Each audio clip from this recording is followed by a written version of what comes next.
everyone, welcome to Dark Mystery Podcast, where we give a little venom for the soul. I am your host, Vetty.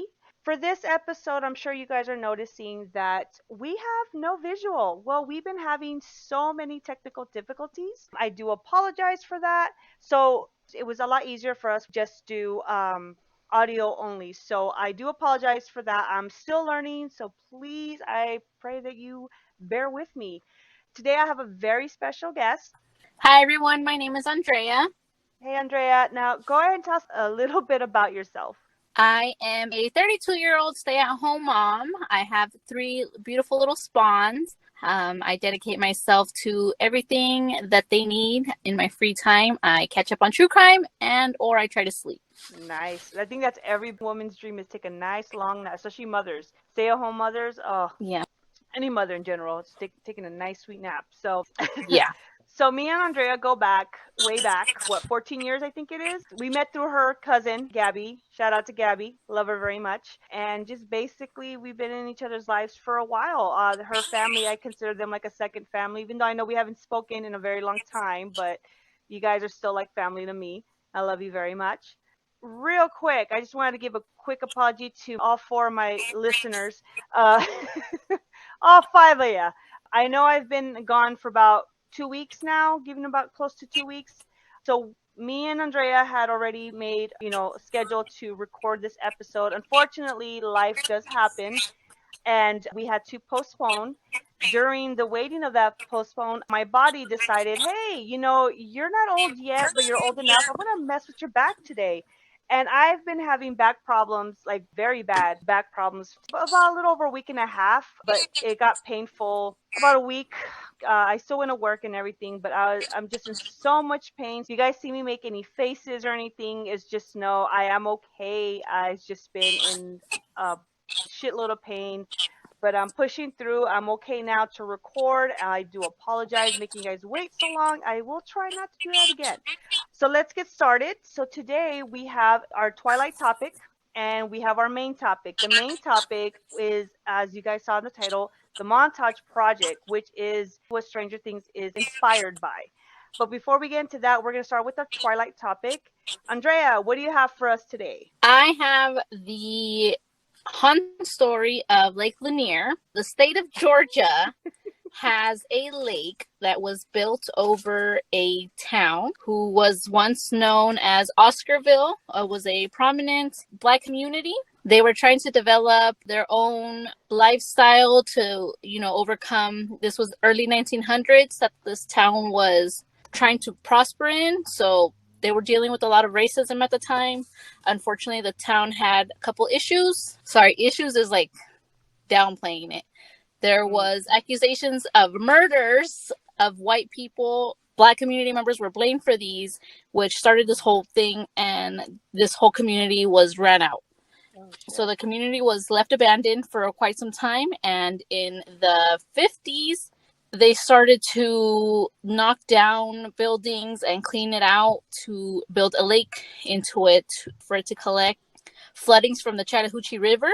And there have been claims of hauntings on the lake. There have been high numbers of deaths. The more I read about it, though, it's starting to sound more like hearsay. Others sound like local legends.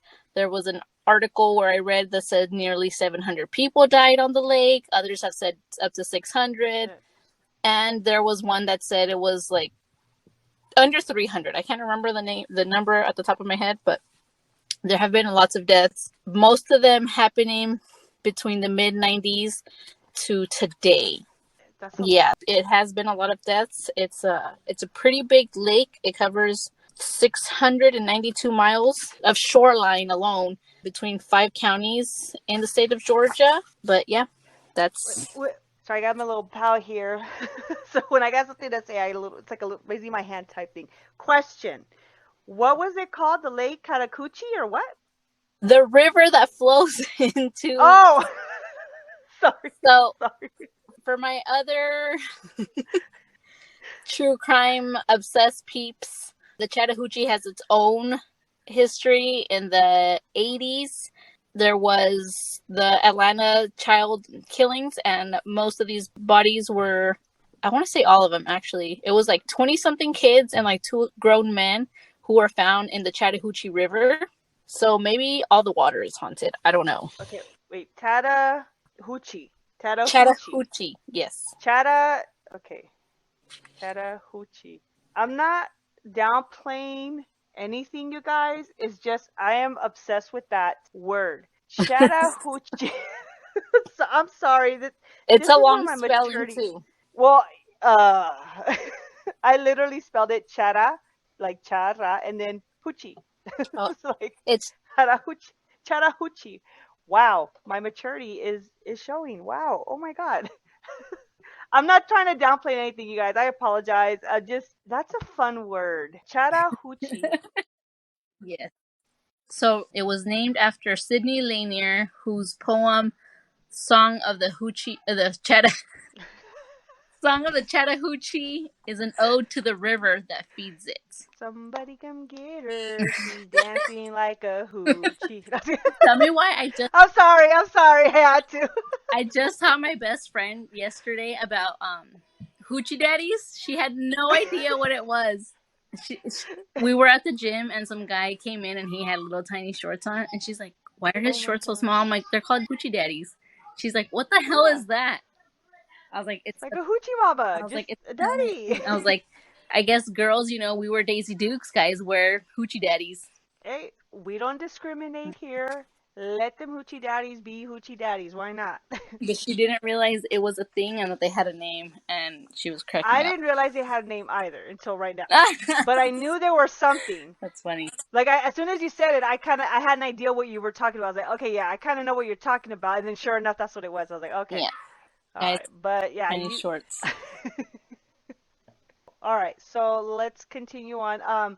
So, with the supposed hauntings, there have been claims of seeing a lady in blue. The story is supposed to be about 2 women who died in a car accident who drove off the road and landed in the lake in 1958. Their bodies were found some odd years later. One of the women that was pulled out was, I guess, wearing a blue dress. And at that point, there had been claims of seeing a woman in a blue dress at the lake. So there's one of the haunting stories. And then there was a couple more, according to locals, I guess you could say. Their part of the haunting is that the lake is cursed because they covered a cemetery. So they think that the untimely deaths of what is claimed to be. I tried to look up how accurate this is, by the way, and I couldn't find it. This is more like, I don't know if it's hearsay or local stories or where this number came from, but supposedly that 600 people have died at the lake between 1994 and 2019. So that's a lot. That's a lot. You would have thought that they'd not condemn the place. Put of I don't know, like that's a lot of people to be dying. That's a lot. That's what, like you said, 96 and what? Between 1995 and 2019. So that's 24 years. That's a lot. Yeah. That's a lot. That's too many. Yeah. It should be condemned. But how do you condemn a lake? Or is Right? it a lake, right? Yeah, it's a lake and it's huge. How do you condemn a lake? Exactly. I tried to print out a comment from one of the articles that I read. It's a local woman who lives there. She lives at the lake, like her home is the lake basically. I'm assuming she has a house on the lake or something like that. She kind of went on this rant and I found it kind of funny. It made a lot of sense what she said. She's like, this lake isn't cursed. She's like, I've lived here my entire life or something like that. Something along the line. She's like, I live here. She's like, it's bound to happen. We have to take a test to get a driver's license, but people don't take a test to drive a boat. You have a lot of boaters, a lot of people who refuse to wear life jackets, a lot of drunk boaters, a lot of drunk people who refuse to wear life jackets. So, yeah, basically just a bunch of idiots not, taking safety into consideration. True. And that's where you get a lot of these deaths. But 600 sounds... That's a lot. Yeah. And in you said 24 years? That's 24 years, yeah. Way too much. Yeah. There can't be that many stupid people, can there? Exactly, right? I want to say, according to this comment, she said that, wow. I think this comment was left, in 2021 or 2020. She said that the last, 3 or 4 accidents, only one person had a life jacket on.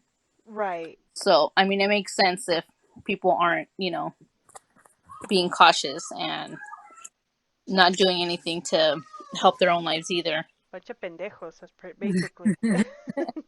When life gives you lemons, wear life vest. Yes, always wear a life vest. Always wear one, children. Now, can you scuba dive in the lake? I don't know, but that is an interesting idea.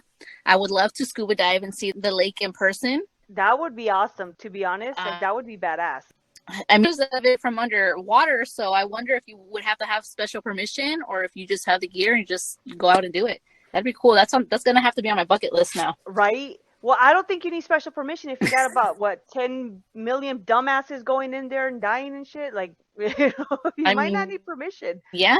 Wow, that's actually pretty badass if you think about it. I mean, it's kind of like America's own Atlantis, if you really think about it. And then to kind of go scuba dive and see the underwater town, I mean, it's both creepy and awesome. See, I would love to see the town in the lake. Like, honestly, I think it would be just fascinating.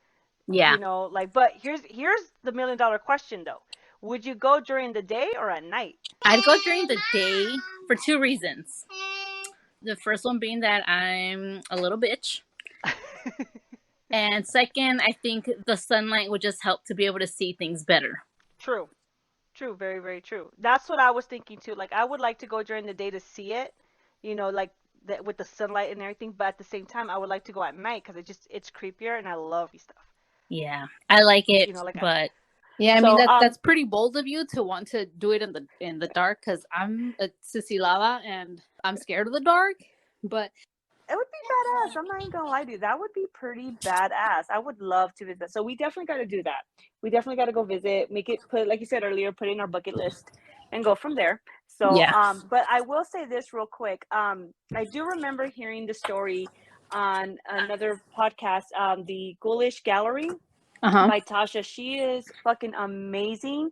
If you guys get a chance, check it out. There's a lot more details into it that she actually interviews somebody. I forgot the name of the gentleman, but she interviews somebody who I believe wrote a book in this subject. I'm not 100% sure, but they do cover it, and I find it very, very interesting. So go ahead and check her out as well. I will link her down below. So we are going to go ahead and continue on to our main topic. Now, Andrea, what do you know about Stranger Things, the show? Honestly, not very much. You're fired. Okay. Let me school you in, girl. I had heard about it being based on true events or stuff that happened, supposedly, allegedly. So, but that was it. That's all I heard about it, to be honest. I'm not a huge fan of conspiracy theories. I hardly feed into it. I don't not believe them, but I also don't want to drive myself crazy trying to figure out the truth, because some stuff, you're just never going to get to the truth, That is very true. And like you said earlier, you will go crazy with all the conspiracy, because I know I am a huge fan of conspiracy theories as well, which is something else that I will be covering in the podcast. Okay, so Stranger Things is pretty much it is based off in the 80s, and it's about a small town called Hawkins where you have 4 friends, and just strange events start happening, which I will get into later on. So there will be spoiler alerts, not too many, but they will be. So if you have not watched the show, you can go ahead and shut this off and watch the show. Unless you want the spoiler alerts, then whatever tickles your pickle, But you are correct. It is inspired or based off true alleged events. So everything that we're about to discuss, it is alleged, it is hearsay. There is some evidence of certain things. This place does actually exist. What happened there, it is all alleged hearsay and stuff like that. We're going to go ahead and get started. So the Montauk Project. What is Montauk? Okay, so Montauk is, obviously it's located in Montauk, New York. It is the eastern point of Long Island, and it's a military base that called Camp Hero Air Force Base, which now sits abandoned. Wink, wink. Okay. Big old wink, wink with my eyelashes and everything. Wink, wink. The camp is known for its urban legends and is said to be the inspiration of the ever popular Netflix series Stranger Things. All right, Andrea, you want to get into the history? Sure thing. In 1792, the Montauk Lighthouse was partially created to keep a lookout for British ships sailing to New York or Boston. So they began to build a military base at Montauk for this very reason. Because of its remote location right in the middle of 2 major cities, it was considered to be possible invasion area. Oh my God, can you hear that? No. It's What's going on? Girl, what's the tea? What happened? I have to change my mic then because I had it set to only pick up voice. There is a very loud little rally car coming up and down my street, and it's just loud. And it's a tiny little car, and I happened to look up, and guess who it is? Gabby. My uncle, Gabby's dad. Shit. Well, tell your uncle to shut the fuck up. I'm about to. Here. I was over here surprised because we have a lot of people that are in our area that drive like quads and stuff, so it's usually loud outside. Oh, okay. Well, I didn't hear anything, so I don't know if it picked up or not, but hopefully it didn't. But if it did, well, that's something for our viewers. It probably didn't because I had my microphone set to a voice isolation. Oh, got it. So it didn't pick it up, but okay.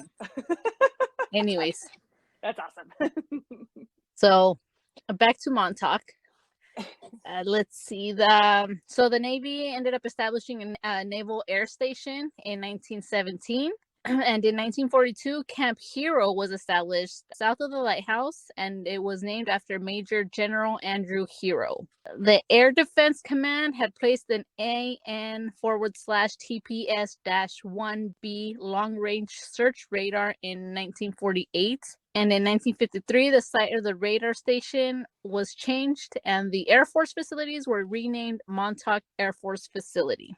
And then in November of 1957, the Army had closed their portion of Camp Hero for the Army Reserve, and then the Air Force had continued using the western half of the area for radar surveillance, and the eastern area was quote-unquote donated to New York State, but remained unused. And I only quote it because how does the government donate to the government? Exactly. And the Montauk installation was shut down in 1981, but their transmitter receiver was still in service, the direct military aircraft operating in the area, and it was deactivated and removed in 1984. Wink, wink. Hint, hint, wink, wink. Hint, hint, exactly. A lot of air quotes over here. Exactly. I don't, because it is being alleged that stuff is still going on. So let's get into the conspiracy theories. So really quick, sorry, I just wanted to mention that's why I have a hard time falling into like the conspiracy rabbit holes. I'm very much of a I gotta see it to believe it. Yeah. Or who am I to say what is true and what is not? So that's why to me I can quote and unquote and all these supposed and alleged things that are happening over there. Mm-hmm. But until I were to actually have confirmed sightings myself of these things happening, it will always just be a conspiracy. Kind of like a seeing to believe type thing. Yeah. And I get you. You're honestly, you're right about that. Porque it's so hard to believe anything nowadays, especially in the media, because you have to see it for yourself. Yeah. You know what I mean? And I totally agree with you on that one. So yeah, no, trust me, girl, I'm right there with you. It's crazy. And I feel like if you were to actually see it too, it would be so shocking that you still wouldn't believe it. You know what I mean? Yeah. And that's why I say I don't not believe it, but I don't believe it. Like I recently had a job interview and the interviewer asked me what my weakness was. And I told her, I was like, honestly, it's that I give everybody the benefit of the doubt. You could tell me everything you want. Even if something in my soul tells me that you're probably lying, I will never actually accuse you of lying. I'm just going to be like, you know what? Who am I to say that that's not true? Who am I? Like, maybe you're telling me the truth and you're just a really good storyteller or a really bad one. Right. Right. But see, no, that's what makes you such a good person too. Like, honestly, I like to give people the benefit of the doubt as well, but I am very skeptic on certain things. So I will probably look at you like, I won't say anything, but I just look at you like, yeah, exactly. Like I'll keep it to myself that I don't believe you, but I'm gonna say and be like, well, that's what she said. Well, that's what she said. Kids, if you don't get that, you will. You will. Eventually, I'm gonna go over to my aunt's house later and I'm gonna be like, I was talking to Bethy and she said that she climbed into a volcano and picked up some stones, and she's gonna be like, that's not true. And be like, hey, I don't know, that's what she said. Right. Like, well, knowing Betty's crazy, yeah, she probably did. Like, it's okay. I have medical insurance. I'm good. I'm covered. The trouble that we will get into, I swear to Oh God, yeah, this is probably why it's good that we don't hang out so often, because we get in so much maybe. trouble. Know? Yeah, Me, probably. I know me and Gabby definitely got into a lot of trouble back in the day too. So that's nothing to Oh brag about, but still. yeah. Oh my gosh. But going back, because we will get off topic knowing us. So Mm-hmm. going back to the conspiracy theories. So the Montauk Project was a secret military experiment that it was consistent on mind control, time travel, psychological warfare, teleportation, opening portals, and alien contact using abducted children and teens. It's also been alleged that the project was looking into like the paranormal and even the reptilians, which actually would be a really good episode about the reptilian people and like aliens and things like that, which I will cover eventually. So these experiments were said to have taken place in the 80s, but they could have gone far back as the 1940s. What they would do, they would abduct children. They were called the Montauk Boys. Within the Montauk Boys, there was also females, but they still called them boys, which we will get into that later. And throughout the years, people have came out and claimed that they had actually been in the experiments, but they have no memories of it. Like if it was wiped clean, and then certain things like they would trigger memories, and that's how they were actually able to remember certain things. We had one man named Al Bielek. I'm probably butchering that. I think it's Bielek.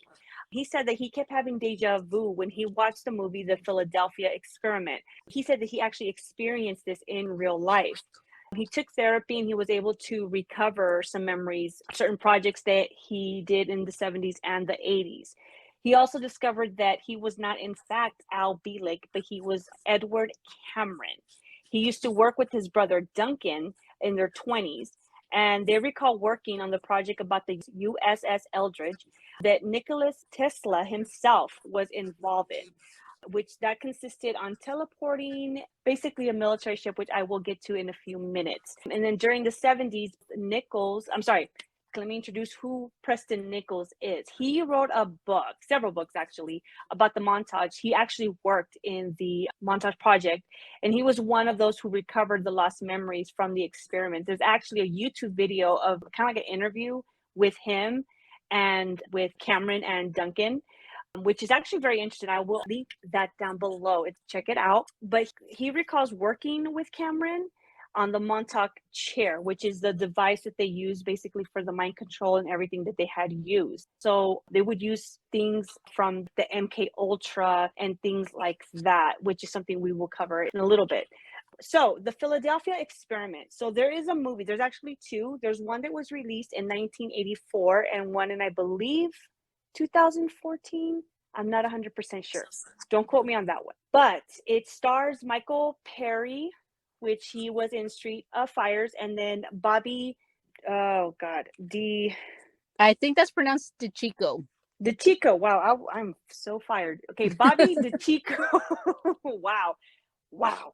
Bobby, who starred in I Want to Hold Your Hand, and Nancy Allen from Carrie. So basically, the movie is consistent with the actual alleged events. So I'm just going to go ahead and talk about the events that supposedly happened. So this was back in 1943. The government was doing some experiments, and basically what they were trying to do was see if they can turn a ship invisible to other military radar. So not actual like invisible itself, but like it would not show up on the radars, like any enemy ships or any vessels that were nearby. It would be invisible to the radar, which that part was in fact a success. However, according to Cameron and his brother Duncan, they were kind of in charge of turning it on or something like that, turning it on and off. So there was a huge malfunction, and the ship itself turned invisible. As it was turning invisible, Cameron and Duncan, they claimed that they had jumped off the ship and they landed in 1984. They jumped off and they landed in another time dimension. Basically, when the movie was made, like it would be like modern time at that moment, right? Exactly. Or was it the 70s? God, I know I had it here somewhere, so I apologize. But yeah, basically when the movie started off, or no, maybe it was the 60s. But anyways, so the point is they jumped off the ship and they had reappeared in a different time dimension. However, the ship, the USS Eldridge, it did reappear back in 1943. Now, what was said next, it's very, very fucking creepy. So they're saying that some of the crew members, they had went crazy, right? I don't know if it was some or all, but pretty much they went insane. Some crew members were actually fused into the ship. They were burned. They became part of the ship. Even in the movie, it is fucking creepy. I was like, oh, that's just, ugh. Mind you, they were still alive when all this was going on. So that was going on. That's what's being alleged. Now, I also read in an article that you can actually visit the ship, like it's in a museum or something, and supposedly the passengers or the crew members are still fused within the ship. Whether that is true or not, to be honest, I wasn't able to verify. And that's basically when Cameron saw the movie, he started getting memories of that. If you guys ever do watch the movie, the two actors, Michael and Bobby, they actually portray the brothers, according to their claim. So yeah, that's the Philadelphia experiment, which was also known as the Rainbow Project. So do you want to go ahead and take over the Phoenix Project? Yeah. So the first experiment was called the Seeing Eye, where the subjects would sit on the Montauk chair, and once they were fully trained with the target's hair or something, the subject would be able to see through their target's eyes and even hear through their ears, similar to the Stargate project. Soon they were able to control objects and eventually people, and they would have their targets commit crimes. Because the crew members that were aboard the USS Eldridge Philadelphia experiment happened went insane, scientists wanted to know why. So they developed the Phoenix Project in order to study the human mind. And in 1948, they relaunched the Rainbow Project in two parts. The first part was more engineering, where they moved the project to Los Alamos, New Mexico. And the second part, which was conducted in Brookhaven, Long Island, they wanted to study the human mind in hopes to answer the question onto why the crew members went crazy. They had used other projects such as MK Ultra, along with others similar, including the Philadelphia experiment, and developed a way to synthesize the human brain and how it works with Earth's natural electromagnetic background. Once the crew members entered the wormhole, the electromagnetic background was cut off from them. However, because the human brain needs electromagnetic background, it's alleged that this was the reason why the crew members went crazy. Scientists discovered that the human brain can be manipulated by electromagnetic backgrounds. In 1972, politics didn't want anything to do with the Phoenix Project, so they decided to go directly to the military. Once the military was on board, which is always not a good sign, they needed to keep the project a secret. They relocated to Montauk Air Force Base, and the radar receiver was reactivated and refurbished. They started out with a microwave oven experiment, where they would take a person and put them inside the building and focus the antenna on them. And eventually they were able to type a command on the computer, and the transmitter would give the command to the person being experimented on. But unfortunately, because of the amount of power the antenna had, it started to burn the human brain. So they would turn the antenna around to prevent the brain from damaging. One of the questions that the scientists had was, is human intelligence within the brain or in our psyche? Aircrafts were not allowed to go near Montauk. The beam of the antenna would shut down the aircraft. It was alleged that the aircraft might pass through an alien beam, which I guess we can get into a little later. But when Duncan created a portal in a 20 years interval, it had 1943, 1963, and 1983, they were able to experiment the hyperspace. It was at this time when Duncan started to sense a higher presence, and the device was then synchronized with the higher presence that Duncan had felt, making them lose control of it. It was then when a beast was materialized. The scientists had heard about the alien research being done, where they had a chair where a human being sat on it and they would be able to read whatever was on their mind. They ended up using this technology with their current project, and the way they would do it was they would sit a person in the chair, that person would concentrate on another person, they would basically create a type of virtual reality between them. And because they were using their mind controls on the subjects, it became a mind amplifier. Scientists discovered that not only could they read and control minds, but they can also materialize objects. They would show the person on a chair a certain object, and where they wanted it, the person would visualize it and it would appear where they wanted it to. They even materialized beer and were able to actually drink it. Shoot, that'd be sweet. Right?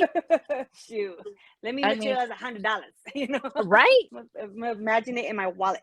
Right now, at this very Right? moment, I'm gonna walk back inside the house and there's gonna be more cash in my bag. Right? Materialize Chris Evans in my home. I'm not kidding. Right? For me, it's Ryan Gosling, always and forever will be. Oh, he's such a hottie too. So Yeah. I get ya. Yeah. One peculiar thing that would happen though was that when the subject would focus on materializing something at a particular time, the object would appear within a 12-hour period. So, like, for example, if they sat and focused at around 3 o'clock, the object would appear between 8 a.m. that morning of to 8 p.m. that night. So it would have, like, you could think of it at any time of the day, and you would be basically right in the middle of a 12-hour window frame for it to appear. Oh, I get you. So, like, let's say you said if it was like at 3, it would come actually ahead of time, if possible. If I understood it correctly, I think it could come even before that, like maybe the subject for bending time. So, Okay. For example, if it was you that was doing this, you set if your focus of materializing something at 4 o'clock, it could have appeared 3 hours ago and you didn't even realize it, but you made it appear 3 hours ago in your past. Oh, that makes sense. Okay. Yeah, because they were fucking with time. Yeah. If you think about it. Oh, okay. So that makes a lot of sense. So it was within they had a 12-hour window frame and you could be right in the middle of it. Oh. So in 1981, the system was modified to where they were able to somewhat time travel. The subject would visualize a particular time and place, and it would create a virtual reality of it. It started off as something they can visualize on a screen to actually being able to create and interact with. So I guess at the start of the project, they were just basically making mental movies, and eventually they were actually materializing stuff. Like VR, like virtual reality. Yes. And in 1993, they had made a connection between then and 1943, creating the effects of the Philadelphia experiment. Fucking told you. I told you. Sorry. And in July of that year, they had come to the conclusion that they felt that the technology was too much to handle and the workers wanted to shut it all down.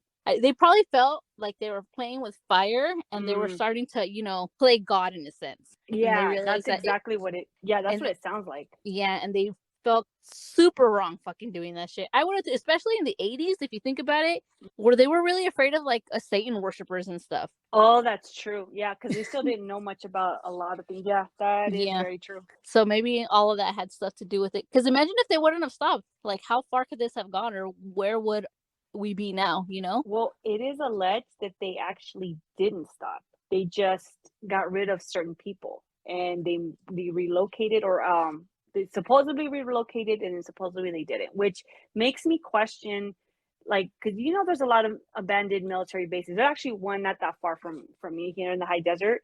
At least a portion of it is abandoned, which I will definitely cover that for all my high desert people out there.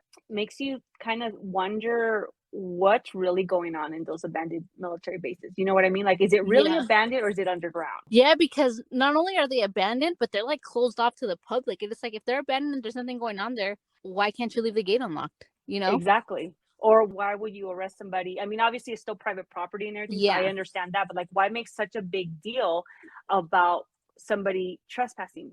Yeah, like if you trespass onto, for example, like the closed down cemeteries, they don't tell you anything. No te dicen nada. They just tell you to, hey, get out of here. You can't be you can't be here.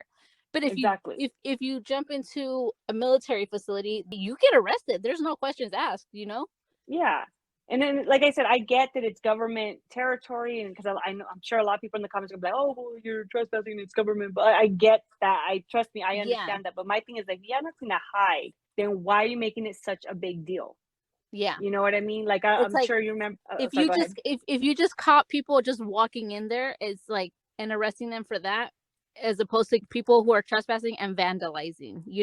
Yes, exactly. Like the whole Area 51 thing when it happened 2020 or 2019, I remember. That I could understand, because everybody knows that it's still highly being used and everything. But like, yeah, if someone's just trespassing and just recording like, hey, I'm here, versus somebody who's actually, like you said, vandalizing. they're going to be treated the same. So it's like, why? Yeah. What you hide in there? You know what I mean? Like, Yeah. Makes you So, wonder. so after they allegedly shut it all down, they had private meetings about how they wanted to shut it down. And then the plan was to have Duncan materialize a type of subconscious monster. And on August 12th, 1983, Duncan was instructed to create the monster. And the monster was described as a type of Bigfoot and was said to be dangerous. It kind of doesn't make sense. Yeah, which doesn't make sense. It's like, if you guys want to shut this place down, why are you making stuff out of it that could be dangerous? Well, from when I was doing some research on this, and it does describe in the video, Nichols actually talks about it. He says that it was the scientist that wanted to shut it down, not the actual higher up. The higher ups wanted to keep it going, but the scientists are like, dude, we don't know what the hell we're doing. This is something way out of our league. We need to close it down. So the way he was saying it, and if I understood him properly, he was basically saying that they came up with this plan, because Duncan was the actual main one doing all the mind control and everything. So, which we'll get to that later on in the episode. But they wanted to kind of prove to the higher ups, like, hey, this is dangerous. We can't be fucking with this shit. We You gotta, know what like, that stop sounds it. like? Huh? Like every fucking workplace that I've ever worked in, it's always the higher ups who don't have to get their fucking hands dirty, making other people do fucking grimy shit. Exactly. But then when Fucking shit goes assholes. wrong, it's us. It's the Yeah. employees. It's not the Yeah. higher up, because they still get a paycheck no matter what. So it's like, Yep. fuck you, higher ups. You know, like, oh god, girl, you hit the nail on the head right there. Because it's true. It's so fucking true. They're telling them, hey, look, this is what's going on. We're the ones actually doing the work. You're just collecting the paycheck, and yeah, you're giving orders and shit, but you're not. And I'm sure some of them were there. And I get the whole, like, we got to keep going, we got to keep trying, but it's like, if it's fucking dangerous, leave it be. You know what I mean? Because Yeah, God it's like, knows. you guys have an escape plan. The rest of us don't. Exactly. And fuck us. You know what I mean? So Yeah. it's like, I'm just saying, girl. I'm just saying. But yeah, you're absolutely right on that. So once the directors found out that they ordered the project to be shut down, the machines did not shut down. And even after all the wires were cut, the antenna kept running. And finally, after many attempts, they were able to shut down the antenna. Nichols and Cameron claimed that the radar had created invisible radar aircrafts and had been seen by some of the locals in Long Island. Peter Moon, the author of the book Montauk Project, took on the role of verifying all the stories of both Nichols and Cameron, among other accounts. So this guy did his fact checking as best as he can. Mm-hmm. One story that Moon shared that happened in the 80s was that a woman named Carol Barty, a real estate agent, had seen a stealth aircraft hovering over the base. She was not surprised, and Carol also claimed that she would see the antenna move from time to time, and that's how they knew that it was still in use. And upon further investigation, it turned out that the crank used to move the antenna was recently moved.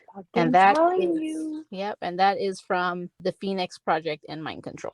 That, I'm telling you, like, I'm very skeptical in the whole military abandonment, especially here in the desert. The desert is huge. Let's just keep that real. And that, I mean, this earth, this world is huge. I'm sure the government is hiding a lot that we don't know about, just us regular, civilians. And me being in the military, I personally never heard of anything like that, but I was just a private. So to be fair, it's hard for me to, like, say, oh yeah, all this military stuff going on, because we don't know. But the thing is, what are they hiding? You know what I mean? Like, and like you said, it's the crank to move the antenna was recently used. This was back in the 90s, mind you, when they did the interview with Moon, Nichols, and Cameron. So my thing is, like, what's going on now?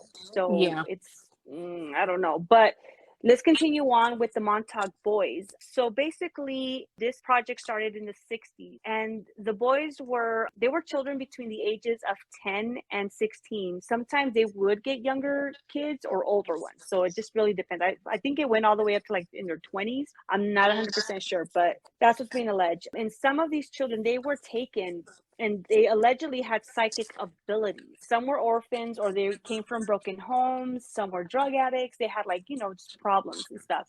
They would normally take boys who had blonde hair and blue eyes. And what they would do, they would kind of break them, if you will. Not well, I guess you can say physically, but they would beat them nearly to death, mentally breaking them down.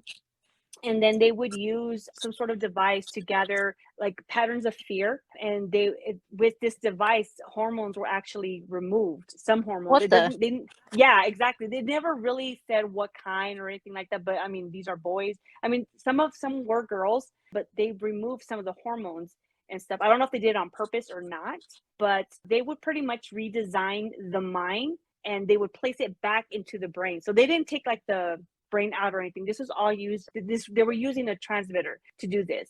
So basically, the boy, he would have like three mindsets, if you will. He would have his own mindset. Then he would have the transmitter, and then he would have Duncan, the main guy.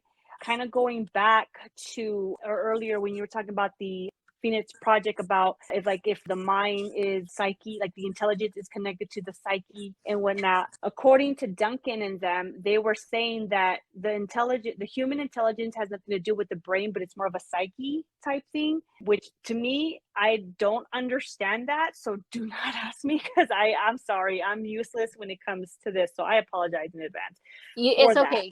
For me, personally, that's another one of the topics that I like to read up and watch documentaries on. Is a lot has to do with the psychological mind. So, I mean, I get what they're saying. I get the difference of Okay. what they're saying. Yeah.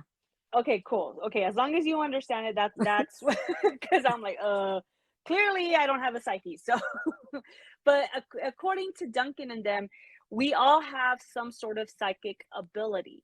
Now, I'm gonna paraphrase basically what he was talking about. But if you ever like had some sort of events going on or anything like that that happened that you just can't explain, it's basically how we all have some sort of psychic abilities, and some have it a lot stronger than others. And that's why they would take these children, these boys who had these so-called psychic abilities. Not all of them had psychic abilities, but most of them did. And the reason why they would have to take blue-eye, blonde-hair boys is because the recipient, or the subject, if you will, in order to transmit the mind of the person, which would be Duncan, they had to really resemble person. And Duncan, being blonde hair, blue eye, they had to take kids like that who had blonde hair, blue eyes. And so they would have their own mentality. Plus, they would have, like I said, the transmitter and Cameron's, or I'm sorry, Duncan. Now, they kidnapped boys and they started using them to travel through these portals as well. They would send them to the year 6037. Goddamn. Exactly. So, and they claimed that the world then was in ruins and basically without life. So we're just killing off our planet, to be honest. That's what they're saying. So, and then now rumors circulate that they were still kidnapping until the late 80s and possibly still going on to this day. That's another subject on its own that I will eventually cover in future episode.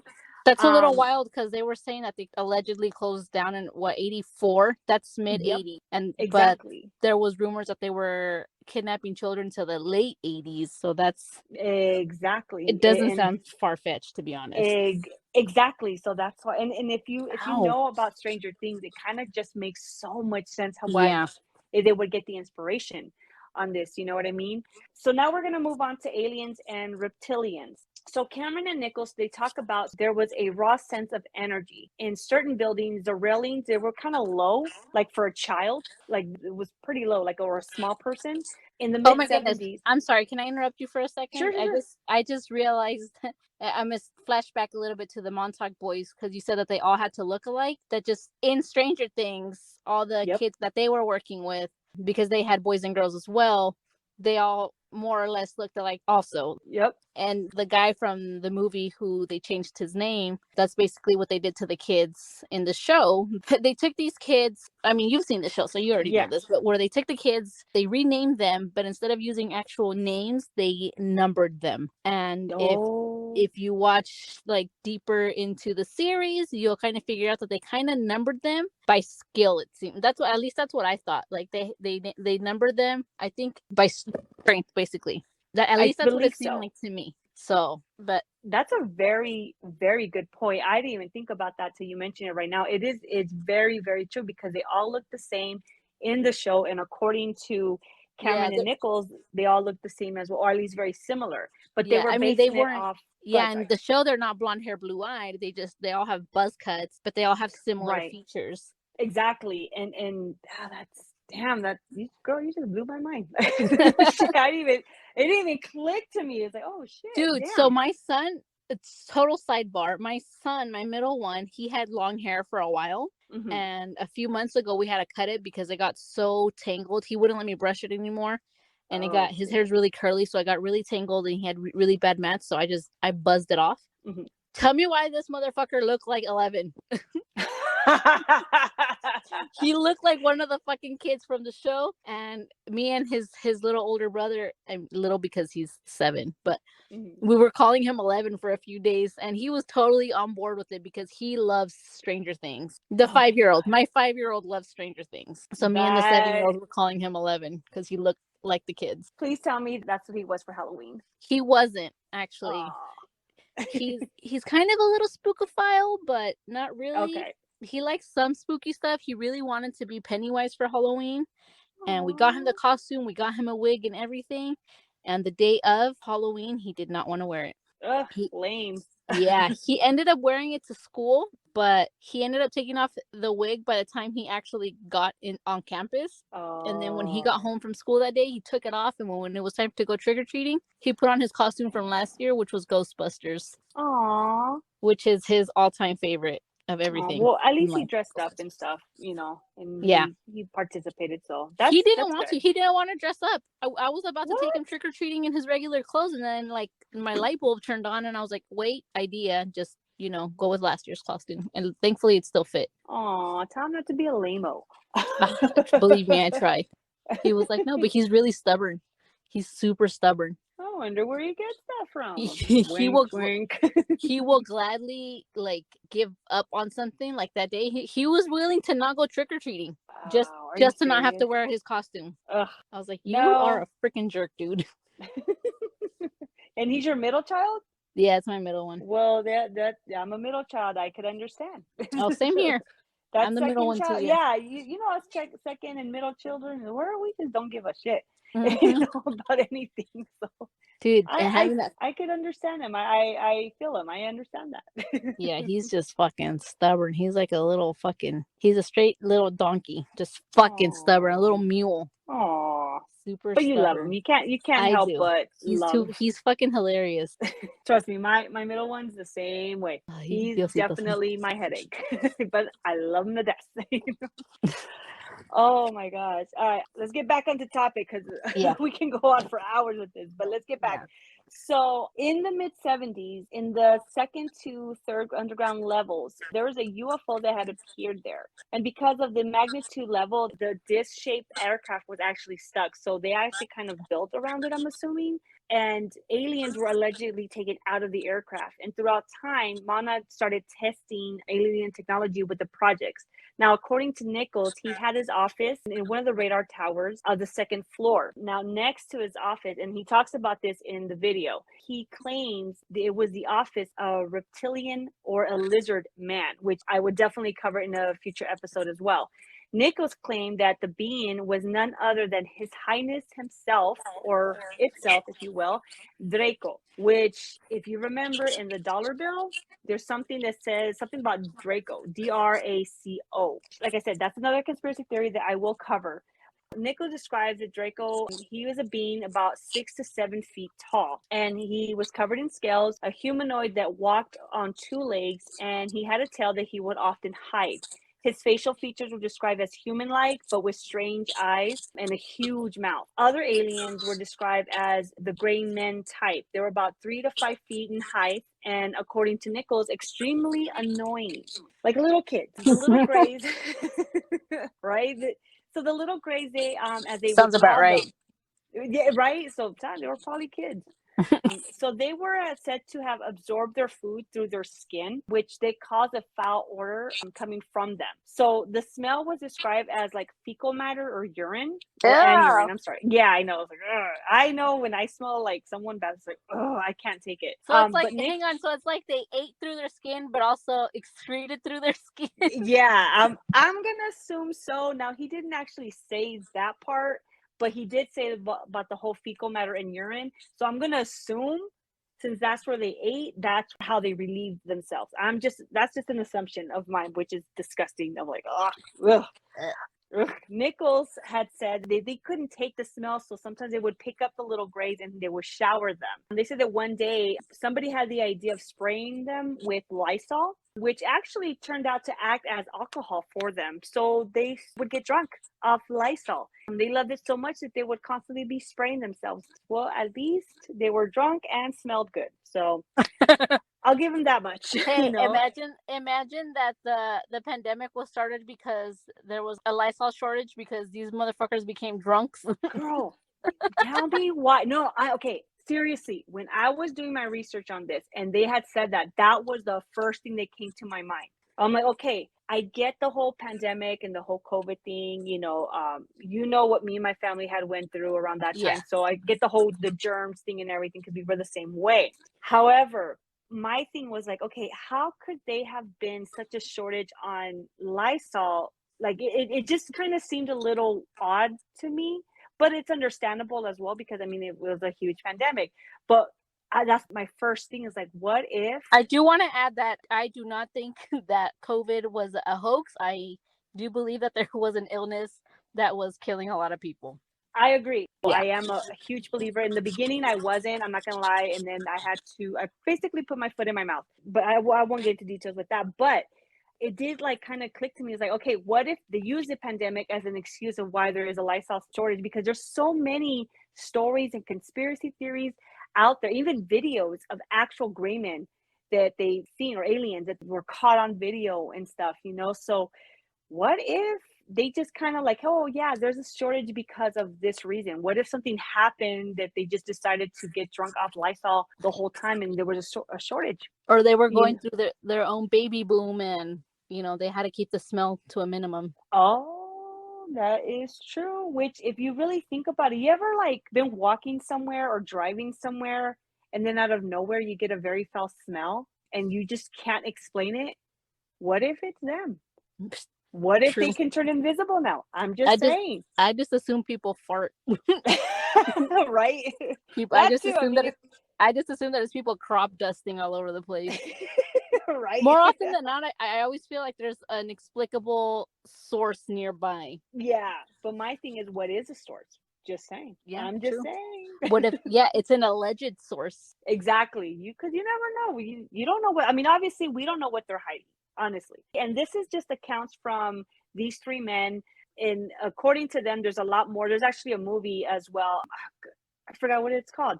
I'll try to find it and I'll link it down below as well. That it talks about all this stuff and about just basically all the government conspiracy theories. So it makes you wonder, like, what is out there? What is that smell? Why does it smell like shit? Is that a fucking alien? Is it not? What the hell? So why do they smell like shit is my biggest question. Exactly. So, but now when I smell Lysol randomly, I'm like, what the fuck? Like, who's drunk? And how come y'all didn't invite my ass? Like, shoot, I'll get the Lysol, you get the alcohol, and then we'll switch.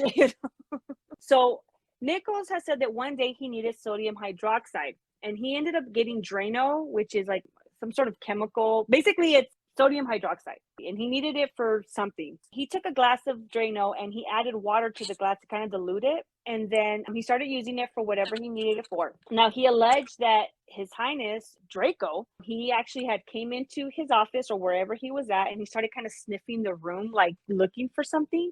When he found the Drano, he picked up the glass and he drank it. Then he started asking for another glass, and Nichols was like, okay, so he complied. And then Draco started drinking the Drano and he started getting drunk from it. So it's like, damn. And we all know, like, this is if you know what Drano is, which I believe is some sort of like, it's a drink cleaner. Yeah.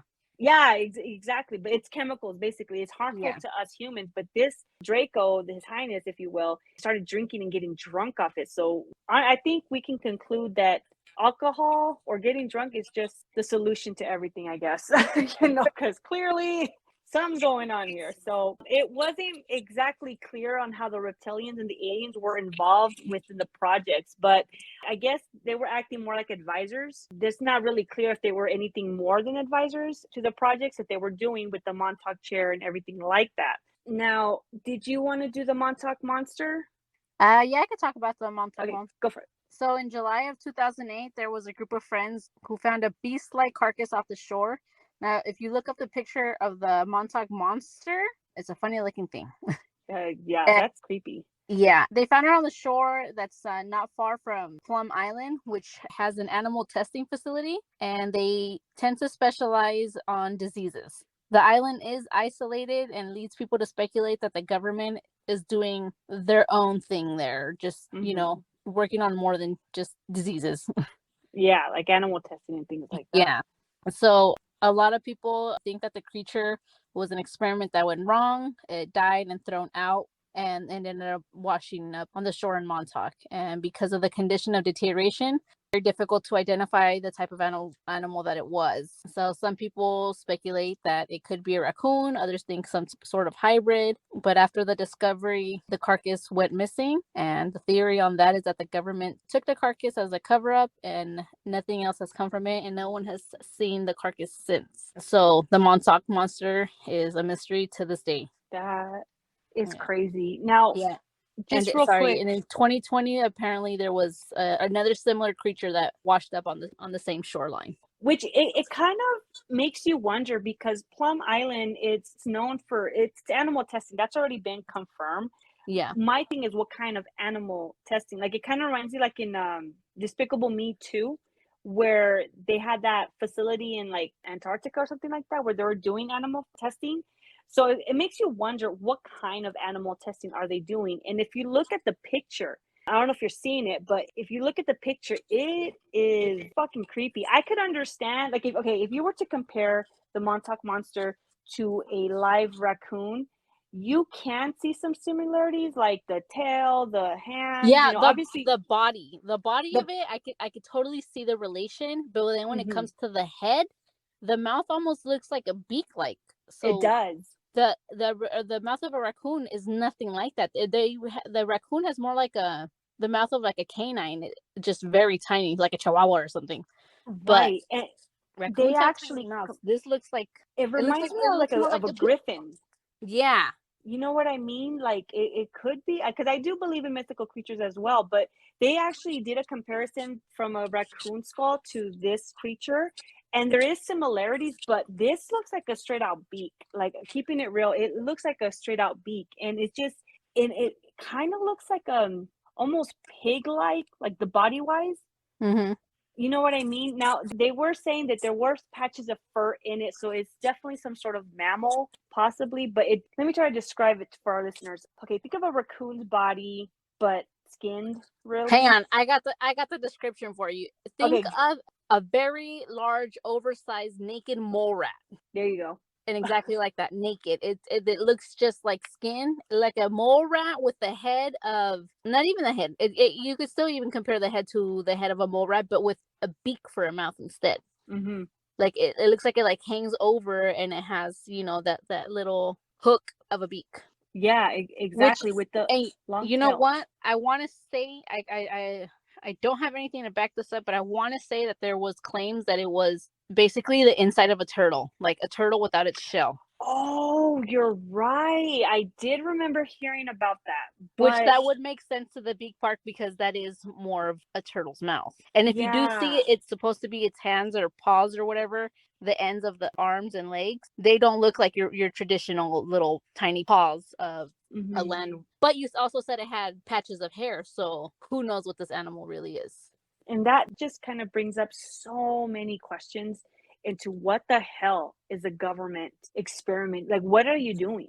Yeah. And I mean, and to then, be honest, I love all these stories. I don't really want to know. Yes, because ignorance is bliss. Is bliss. Exactly. Because if you really think about it, like, when it comes to kind of going off topic just a little bit, for example, aliens, right? You have men in black, you have people who believe, you have people that don't, which is fine. Everybody's entitled to their own beliefs. But what's that actor's name from one of the original Ghostbusters? Danny something. I forgot his freaking name. Dan Aykroyd? I believe so. He's a huge alien conspiracy. Like, he actually believes in that. I think he claims that he has like video evidence or something like that. And he even claims that he was visited by the Men in Black, which is something I will be covering in a future episode. Ooh, I want to do that one too. Yeah, I want to say that is Dan Aykroyd, because I want to say Dan Aykroyd is a huge supernatural and conspiracy follower, basically. Yeah, and he claims that he was visited by the Men in Black and everything. And if you see videos like on YouTube and stuff of the alleged Men in Black, they're fucking creepy. They don't look human. I mean, they seem human, but they don't really look human. And the descriptions just, it's not human. You know what I mean? So it raises the question of what the fuck is the government doing? And therefore going back to what's up with these abandoned warehouses or military bases? You know what I mean? Like, it just makes you think. So going to, the Stranger Things connection, here's the spoiler alerts, everybody. Stranger Things was created by twin brothers Matt and Ross Duffer. They created the show back in 2016. And basically the show follows friends Mike, Will, Dustin, and Lucas, who live in the small town of Hawkins. Will, he ends up going missing in the first episode. And the boys, they're trying to find him, but they end up finding a girl named Eleven. And so they discover that she has psychic abilities or powers, if you will, that she comes from the secret laboratory nearby. And then Will's mother realizes that Will is actually trapped in a different dimension. Soon the boys, along with Eleven and others, they discover that the laboratory has been doing some top secret experiments involving ESP, mind control, dimension, and time traveling. And then they opened a portal. I believe 11 accidentally did that. I'm not 100% sure. They accidentally released a terrifying monster, which they call the Demogorgon, going back to the whole monster thing with Duncan and Nichols. And the original name of the show was actually going to be Montauk, but it was changed to Stranger Things. And the actor, I'm butchering this name, so I apologize, Gadin Matarazzo, he basically plays Duncan, I believe. He confirmed that the show is based off Montauk in the interview that he had did. And supposedly the show would have taken place in Camp Hero, but the Duffer Brothers decided to name the town Hawkins, which is, it's actually not a real town and stuff, but still, like Long Island, if you guys know anything about that, it's basically where the Hamptons is at and whatnot, kind of a small town, but they wanted to change it. So I'm assuming, and this is just, like I said, such an opinion of mine, I'm assuming they changed all that so that way people wouldn't speculate that it is based off Montauk. If you watch the show, we didn't cover a lot. I mean, there's still more that we could have added. Oh, there's always so much more. There's always so much more. There's just so many similarities. If you put 2 and 2 together, you're going to get 4.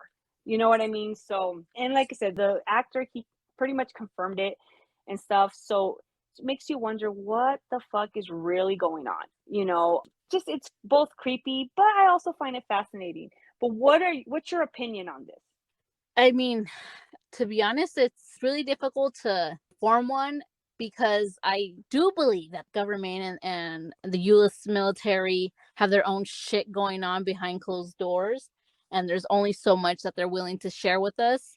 But then at the same time, some stuff just seems so far-fetched that it's like, is that even humanly possible? But right, again, like I said earlier, who am I to say? So, like maybe it is or maybe it isn't. Those are the kind of things that there's absolutely nothing that I can even do to find out the truth. So I listen to the stories and I take it with a grain of salt, and I'm like, we'll find out eventually, just not while we're on Earth. Exactly. And honestly, there's just so much out there that we don't know. And it just raises the questions of why and how. But personally, do I want to know the answers to those questions? Probably not, because what benefit am I going to get off of it? And how would this affect me and my family? You know what I mean? You know what? I do, but not in this lifetime, if that makes any sense. Yeah, that makes perfect sense. Yeah, I totally, and I'm willing to bet a bunch of the listeners are like, yeah, kind of yes, kind of no. Yeah, it's because it's scary. There's so many stories of people who start diving in too deep, and then like, do they go crazy because someone tapped into their brains, or do they go crazy because they let the story, consume their fucking minds and lives? Exactly. So it's like, do I want to go down that rabbit hole, or do I just want to stay back here and remain a little skeptic? And honestly, with the whole aspect of the government listens to you and everything, like there's so many things that happen that make you quit. Like me, even just researching this made me question that, like, do I want to go down this rabbit hole? Because it's a pretty deep rabbit hole, Yeah. And then what makes me also kind of like, is the fact that we all know that the government listens to us through our devices. That's just common sense now. We had such a hard time recording. Like it literally took us, I don't even know how long to like record, re-record, because we were having so many technical difficulties. We still technically are, but Yeah. I mean, we think about figured it. it out. Today we started at 2:30 today, and it's about to be 5:30. Yeah, 3 hours later, and we're finally getting it. And mind you, we had a pause and everything because just things were just not working out. So it kind of Yeah. makes me wonder why, but I don't want that question answered. So I'm just gonna go based off technical difficulties. But if we go missing, which I'm sure we won't, but just know it's not for our doing, So I'm sure we'll be fine. But it does make you kind of raise the question, like, Let me say this, because I follow so many true crime stories. If something happens to us and they start pointing the finger at our spouses, the chances are it wasn't them this time. right? Well, mine's maybe, I don't know, because I do drive them a little crazy sometimes. So Well, I mean, probably that's what I'm saying. They're gonna find the perfect patsy, and it's gonna be our spouses, but maybe it actually wasn't them. that is very true. But in my case, it might be one of my girls. I'm just saying. But no, it's true. It's very, very true. But I'm sure we're gonna be fine. I'm just saying, like, there's just so many like coincidence things that happen that just make you question what's really out there, what's really going on and stuff. But yeah, so this is our Montauk Project episode, and I want to once again just thank all 4 of you listeners out there. We might get a new one, I don't know, but I just want to thank everyone for being patient. And once again, I want to apologize because I know it took so long for me to even upload this new episode. I am feeling better now. I'm still in a lot of pain, taking it easy. I could still go to work and everything, but we will definitely get this up and running as soon as possible. I will try my best not to keep you guys hanging so long, but I appreciate your patience. Andrea, thank you so much for joining me in this crazy ride. Thank you for having me. You know, I can't wait to do another one. Hopefully next time it's a lot smoother sailing. I hope so too, and hopefully we get some video with the next one as well. So I know you guys love seeing my gorgeous face, and you guys want to see the beautiful ever Andrea. But hopefully next episode we can get it running and everything. So yeah, so that concludes our Montauk Project episode. What did you think about it? Sorry. Oh, I loved it. should've I been love more the specific. topic. I love the topic of the Montauk Project with my Twilight story. I really wanted to find a story that had a little bit of everything. It was kind of, I wouldn't say lighthearted, but lightly touched each one of the subjects. It had hauntings, it had true crime, due to the murders, and the conspiracy of a whole town being run out by another population. Yeah, which honestly it's really jacked up, that. Yeah, it's a sad story. It is. It really is. It truly is, But like I said earlier, you guys, go check out the Ghoulish Gallery. Tasha, she just goes more into depth with it, more details and stuff, and she has a guest there. Like I said earlier, I forgot his name, but that was a good story. I really, really did enjoy that story. I'm so glad that you brought that up. And let us know what you guys think about subject and everything. What are your thoughts? Is there conspiracy theories out there that you guys believe? Are they doing more projects like this? Do you guys believe in mind control, time traveling, aliens, things like that? Let me know in the comments below. Don't forget to like and share. If you can time travel, please let me know. There's a couple things I need to do. Right? Like, hook a sister up, because we got some things, we want to go back and change a little bit. So hook it up. We don't want to tell anybody. We might make an episode, but we won't tell nobody. So, but let us know in the comments below. Please like and follow on Spotify, YouTube, Facebook, Instagram, and on TikTok. You will not get the whole episode on some of those social media platforms, but definitely keep an eye out for that. And that is it for us. Thank you guys so much for your patience and for listening. And I'll see you in the next one, you guys. Take care. Bye.